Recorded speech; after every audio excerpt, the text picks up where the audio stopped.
the dot-com bubble tells us why that is. There's not enough money in circulation to pay off the national debt. Paying the national debt is mathematically impossible. So don't let anybody think, oh gosh, if we do this, we'll pay off the national debt in so many years. It's impossible. It cannot happen under this system. And I'm going to show you the numbers on that. Because the money supply only increases by the issuance of debt in the form of a principal owed back to the Federal Reserve. And because the Federal Reserve does not issue the money to pay the interest. Got that? Principal out there, but they don't issue the money to pay the interest on the principal. Consequently, there's not enough money in circulation to pay both the interest owed on the money supply and the principal owed back to the Fed. All right. If you were to capture anything I'm going to say today, this is it. The interest owed the Fed on the outstanding money supply, therefore, can only be paid by borrowing more debt from the Fed and paying interest on the old debt out of new debt just borrowed. It's so important, I'm going to repeat it. The interest owed the Fed on the outstanding money supply can only be paid by borrowing more debt from the Fed and paying the interest on the old debt out of new debt just borrowed. What did I just describe to you? Anybody? A cycle. A cycle. It is. It is a cycle. My friend Derek Grayson, this is the origin of the circle of looting. That is another topic, but it is also a pyramid scheme. Talk about symbology. Now this means a lot of different things. But one of those things is that this is a pyramid scheme.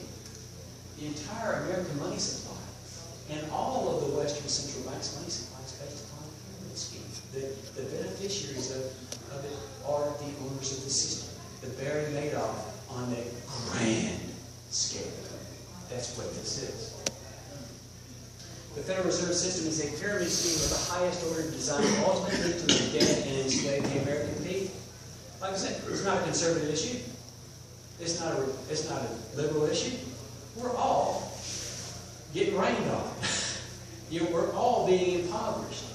Under the Federal Reserve System, it is impossible for the United States to become a nation other than one that is completely encumbered in debt. That's exactly what we've seen, is it not? You can't make the national debt go down. I don't care what you do. It can't go down. And we haven't even talked about private debt. I'm going to show you that too. The money supply itself is debt. Debt at interest.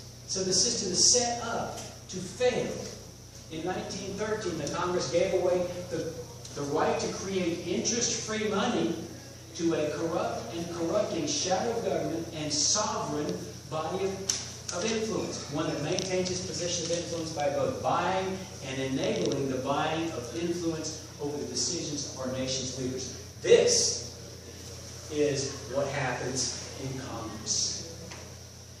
Not only does the Federal Reserve have at its disposal infinite funds, but they have created a system some people call crony capitalism, because this is a private institution. So the banks need corporations out there borrowing money from them, don't they? Of course they do.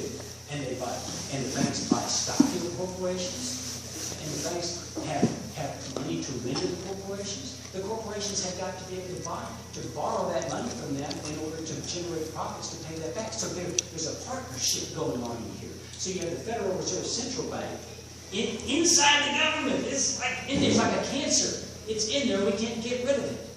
And when we have private corporations in partnership with this banking system that have created a system of crony capitalism, but I use a different term. This is called corporate fascism. This is a partnership between the corporations who are sponsored by, who use this monetary system, and it's inside the government. So it's a partnership inside the government between corporatists and the people in the government.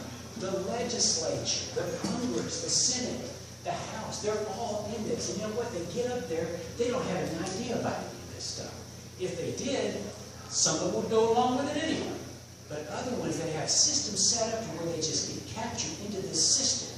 And in order to to advance their career in this system, they have to adopt those policies that are consistent with enabling this system and increasing its influence over the government. I'm going to show you now that Barack Obama knows all this. This man, I don't care what you think of him, this man is a tool of Wall Street. This man has been placed in that position because they know that he is going to do those things and he is going to say those things that are going to increase their power and increase their ability to impoverish the rest of us, our expense, and transfer our wealth to them. He's going to explain. This is his last, the State of the Union last year. I'm going to play this at the beginning. This is the very beginning of what he said. Oops.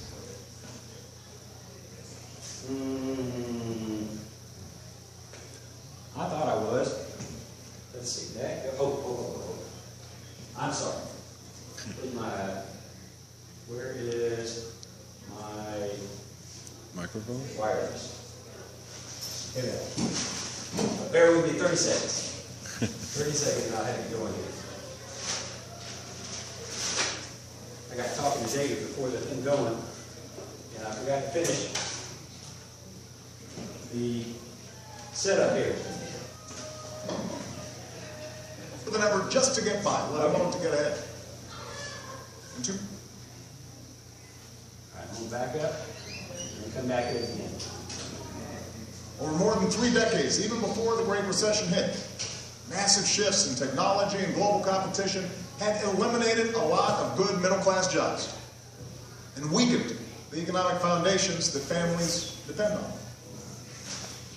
Today, after 4 years of economic growth, corporate profits and stock prices have rarely been higher, and those at the top have never done better. That's what the system does. But average wages have barely budged. That's what the system does too. Inequality has deepened. Upward mobility has stalled. The cold hard fact is that even in the midst of recovery, too many Americans are working more than ever just to get by, let alone to get ahead. And too many still aren't working at all. So what he's explaining to you is a two-tiered economy that this monetary system has created. There's no way out of it because the system transfers the wealth out of circulation and to the banks. And here's how it does it. Remember that when we talked about when the money first goes into circulation, it is put in place in exchange for some real wealth, for a real car, a real house. Well, what happens as poverty trickles up through the society because the wealth is being transferred away? The first guys that are affected are the guys at the bottom. But as the system is allowed to keep going, then that poverty trickles up to everyone. Well, everyone has borrowed money into circulation. They've got that car, they've got that house. Well, look, what happens when finally the trickle-up point gets to them and they can't pay their bills? All of a sudden, whatever they borrowed, guess where it goes? Anybody? It goes to the banks.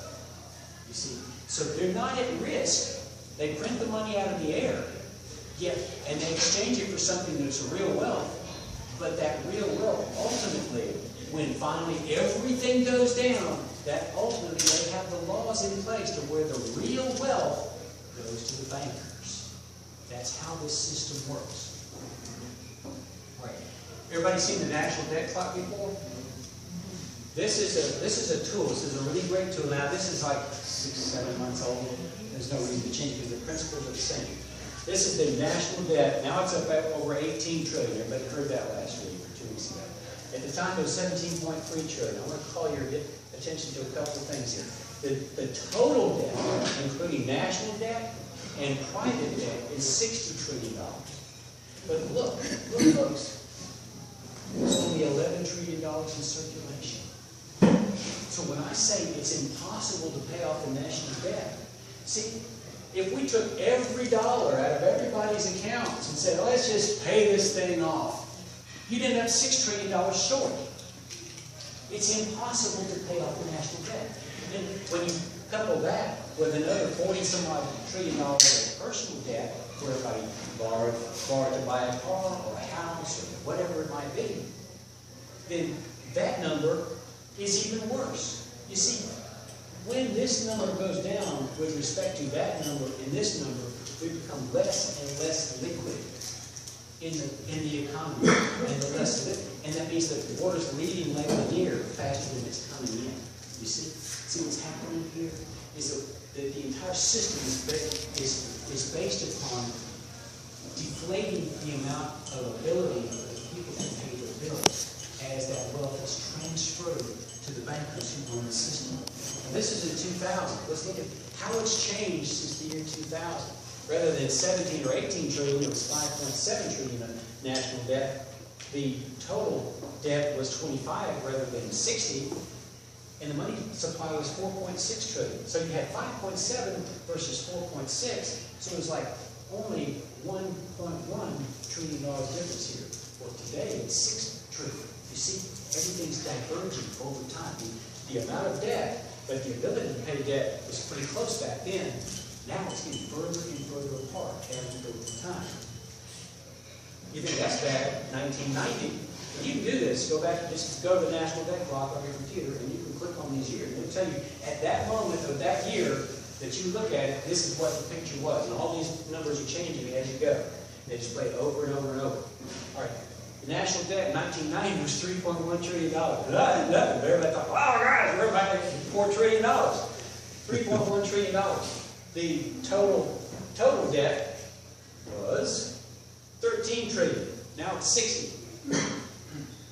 The total amount of money in the money supply, where's into here it is, 2.97. So we had 3.1 trillion in debt, in national debt, and we had that's almost parity. There was almost $1 in the system to pay $1 of government debt back in 1990. So you see, over time, the debt and the ability to pay the debt are divergent. This is by design. This is not an accident. This is the way the system works, and this is how the system is designed to work. It is designed to impoverish us and enslave the American people. Now, like I said, it doesn't matter if you're on the right, it doesn't matter if you're on the left. The system works the same for everyone except for very few elite at the very top. All right, let's look at year over year. I took the national debt and I divided it by the money supply to give it kind of an indication of an index of liquidity in the system. So back in the year 2000, our liquidity index was 1.24. The smaller this number, the more liquid you are. But over time, notice after here and here, that was after TARP, that was after all the banker bailouts, and it was after a certain amount of quantitative easing, which I'm going to talk about just a second. You see how this liquidity index is increasing. These means we're becoming less and less liquid in our economy, less and less ability to pay our bills. So in 2000, let's start in 1990, the difference between the total private debt and the ability to pay the debt was 6.6 trillion. In 2000, it was 17.2 trillion.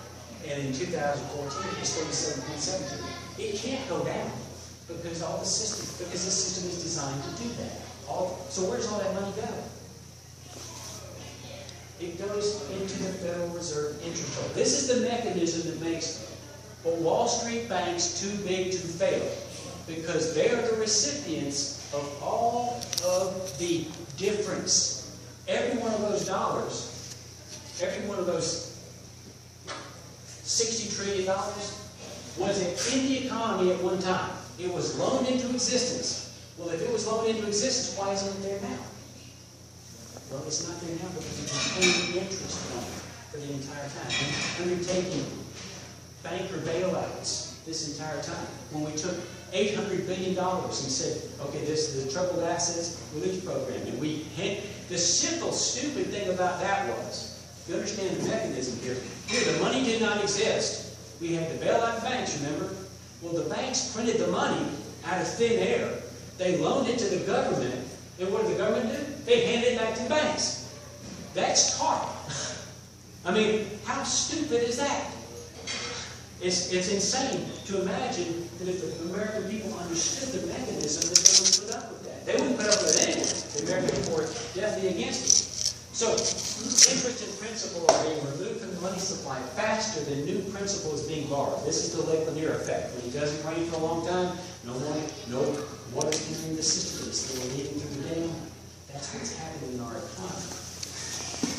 The result, starting with the economy of liquidity, stagnant wages, high underemployment, slow and non-existent good economic growth. That's exactly what President Obama told us was happening in his State of the Union address. Now, I hate to tell you, if you like President Obama, like him if you want to, he knows exactly what's going on here. You'll notice that when the last time we were about to not approve the debt limit, and President Obama was not negotiating with anybody out there, do you know who he was meeting with? Anybody remember? Who was in his Oval Office? The CEOs of 3 Wall Street banks were in his office because they were concerned whether they were going to be receiving their interest checks, because they have to get paid or else they go insolvent. That's how this system works. And that's who he was meeting with, not us. Our veterans are up there, and they just want to go to World War II Memorial. And he purposely barricades them away to put pressure on somebody. Well, he is the one that ended up with the pressure on him. But that's exactly what was going on. And I don't care, the same thing is true of Republican leadership. I don't care who you are. If you've risen to that point in our government, then these people own you. That's how that system works. So at the same time, the Fed is handing billions of dollars of newly created currency to the owners on Wall Street. This is called quantitative easing. You've heard that term before. Let me tell you real quickly what quantitative easing is. This is the money supply. They increase the money supply and take the difference and hand it to the banks. That is quantitative easing. This is an old trick, because you still have the same amount of money in your wallet. You're thinking, yeah, well, it's not hurting me. Whatever they're doing up there, I'm not going to pay attention. No. It's devaluing the currency in your pocket when they just simply print money and concentrate it in some people's hands. Remember, after 9/11, there was a recession.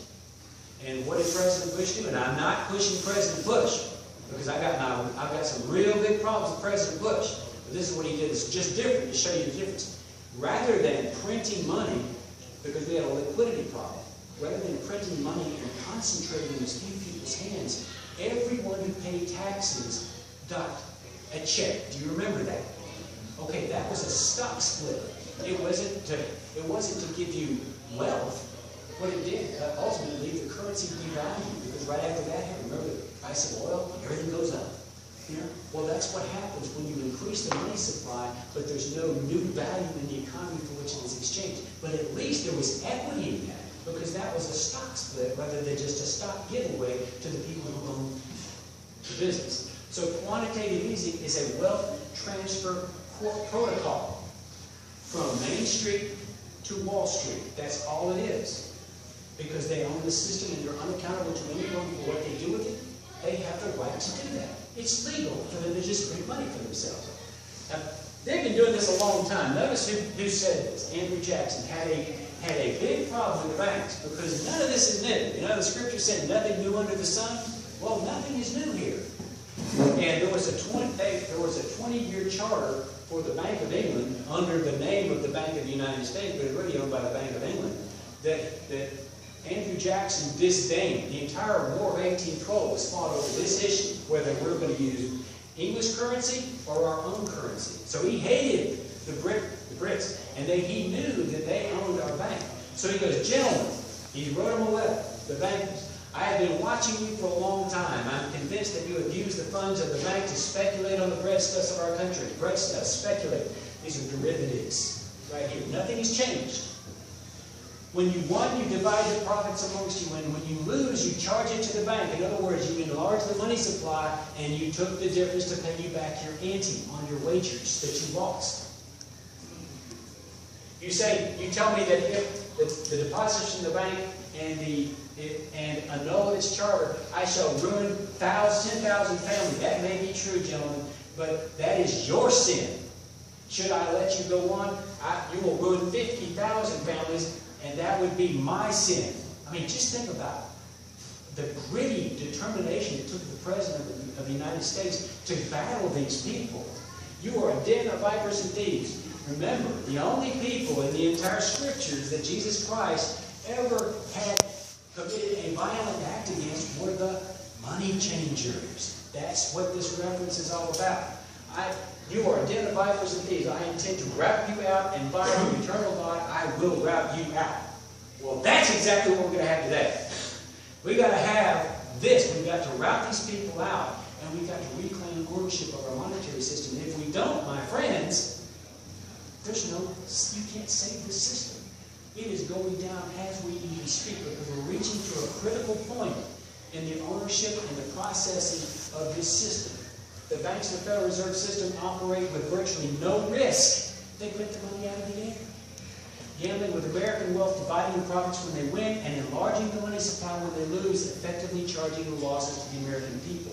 That's why your money devalues every year. And since 1913, over 99% of the value of the American currency has left the currency. Well, where did it go? It made these banks on Wall Street what they are today. So what happens is an austerity cycle begins. If you've been watching the news at all, talk about Greece and Europe, they're using this term austerity. Well, this is an austerity cycle because there's not enough liquidity in the system to pay for the system, for everyone to flourish. So it becomes, then they start forcing the people to live under austerity. So what happens? The middle class economy gets starved for liquidity. That causes low growth and recession. That means the tax base decreases. That means the government must increase the tax rates. What's happening in Georgia right now? The gas tax. They're wanting to increase the gas tax because gas revenues are down. It's exactly what's going on here. The middle class begins to demonstrate, violence occurs. I'm not going to play a video for you. But all over Europe, if you're paying attention not on the mainstream news, but on the real news, which is all over anyway, all over the internet, you can find real things that are going on. There are demonstrations going on in Europe practically every week, and it gets violent because the government is trying to install austerity measures on the people, so they don't have enough money to even get rid of their garbage. That's what happens, and that is what's coming to America. The name of this video is, in fact, It's Coming to America. Anything that you see going on over there will be here because it's the same system. The moods had turned sour in Madrid, with riot police charging out of their fortified positions around the Spanish parliament. And like I said, I'm not going to play it. I know we're up against time, but this is got to happen wherever this system is allowed to operate. This is quantitative easing. The areas of green are areas of quantitative easing. And notice this is the S&P index. You know what?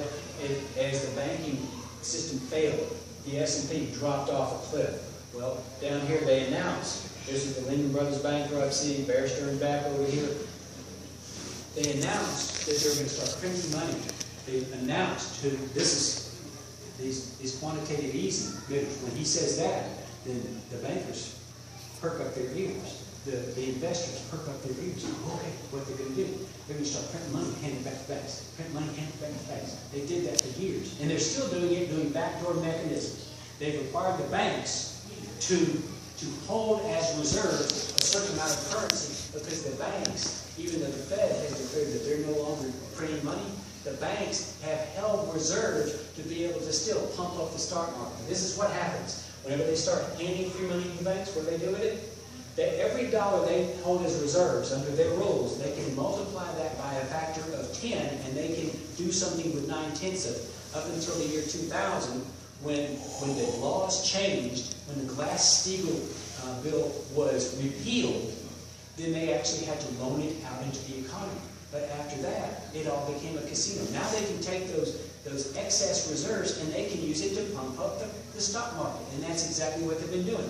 So here's quantitative easing. You see what happens here? They reach the end of quantitative easing. You see how it goes down? They declare that they're going to do it again at Jackson Hole. Well, we're right back up here. So what we're having up there on Wall Street right now is the system is upchucking because they're running out of quantitative easing. So what are they going to do? Well, next week, This coming week, I'll bet you, if you're watching the news, you're going to find out the ECB is going to start printing money. Last week, the Swiss decoupled the Swiss franc from the euro. The reason why they did that was because because they decoupled it, then when they start printing money, at least it's not going to affect the Swiss currency, so it's not going to affect the Swiss people. Well, when that happened, the Swiss economy started upchucking as well. But you're seeing right now, you look on the volatility index of the S&P, the VIX that they call it, the higher the number, the more volatile it is. It's because the system is upchucking. It's not happy because there's nothing fueling the system. And so they're having these wild swings every day in the stock market. That's what's going on here. So every time they do it, it goes up. Now the system is flattening out. So what's going to happen next? You can bet that they're going to start doing it again. Why? Because once you start with quantitative easing, you cannot stop. Once you start printing money and supporting and building this bubble, then you can't stop. You've got to keep it going. This is the Federal Reserve balance sheet right here. This is when they started quantitative easing. And you'll notice that the S&P index has been going up in parallel fashion. And the amount of money that the Federal Reserve has been printing on its books and handing to the banks. So obviously, this money being multiplied by a certain factor is being invested in Wall Street, and they're building a bubble on Wall Street. I'm telling you just to warn you, too. I don't need to unduly warn you, but something is going on over here, and I'm showing you why. This is, and I'm almost done. This is the velocity of money. You know, an economy cannot thrive unless money's changing hands. Because when money changes hands, that signifies that certain wealth is being transferred from a buyer to a seller. Well, look, this is from the Federal Reserve itself. This is the St. Louis Fed puts this out. The velocity of money, if you follow this all the way down, it's at a 55-year low. It's never been lower than it is right now. And they're saying that we have a recovering economy. It's impossible for our economy to be recovering as long as the velocity of money is at a 55-year low. And it's impossible also when the underemployment rate is as high as it's been in 40 years. It's impossible. So what does that mean? That means, quite honestly, they're lying to you. There's no other way to put it. The government is lying to you about that. So are you beginning to understand how the Federal Reserve is impoverishing our country? Is this registered? Are you getting it? How the system is set up to destroy our ability to pay our bills? Well, there are other mechanisms in here, but I want to give you real quickly. I want to give you real quickly the solution to all of this, because I'm not going to just leave it out there. There is a solution for this. The national debt, as I've demonstrated to you, is an illusion of the Federal Reserve monetary system. That national debt can only be paid off if we change the system over to a sovereign monetary system. This is how you do it. Just like John F. Kennedy started doing in 1963. You start issuing sovereign currency to pay the bills of the U.S. government. That's money that goes out into the economy that's issued by the government at zero cost to the government, and therefore at zero cost to the people. People don't have to pay it back because the government didn't borrow. Second, you exchange U.S. Treasury currency in the same face value as the outstanding Federal Reserve currency. If they all look the same, it doesn't matter. It's just a matter of saying, okay, this isn't Fed currency, this isn't banker currency, this is United States Treasury currency, owned by the people. As notes mature, issue a check made out to each one of the holders of U.S. debt and paid in U.S. sovereign currency, canceling the debt. You just, if the money's going to be printed out of the air anyway, why not the government print it out of the air? If you're going to pay off a U.S. Treasury note, rather than borrowing to the bankers, from the bankers who are going to print it out of the sky, print it out of the sky yourself, pay it out and cancel the debt. It's just mathematics. Nationalize the 12 regional Federal Reserve banks as U.S. national banks, thereby nationalizing the outstanding loan portfolios for those national banks. What that does is it diverts the flow of revenues back to where they belong, back to where they were before, prior to 1913. back to the people's government. So you can pay the cost of government to whatever extent that those revenues might be for the interest on money supply by diverting the flow of interest back to the government to defray the cost of government. Using legislation to break the ties between the commercial banks of the Federal Reserve System and the Federal Reserve, repeal the Federal Reserve Act, and your fiscal problem is solved and your free markets are restored. So that is the issue.